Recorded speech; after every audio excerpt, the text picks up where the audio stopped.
इतना जल्दी बदल गईलू,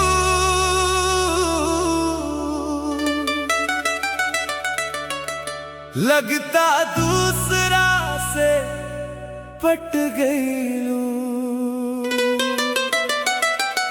हमरे दिल के खेल बना के अब दूसर का संग हंस गईलू।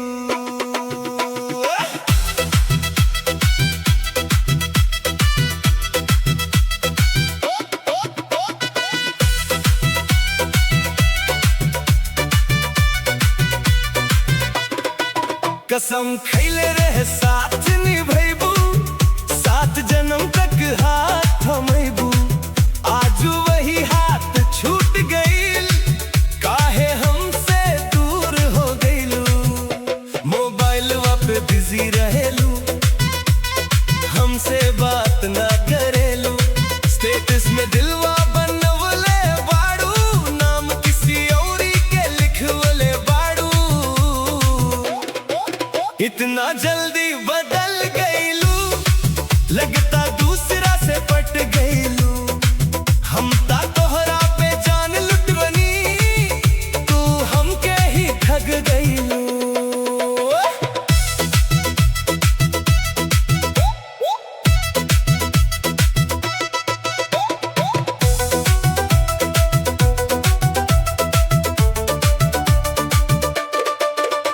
गली गली में बात उड़े लागल, तोहरा में का प्यार जुड़ गईल।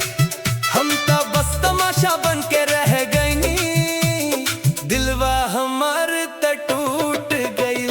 रात रात भर जाके रोवनी, तोहरे खातिर सब कुछ खोवनी।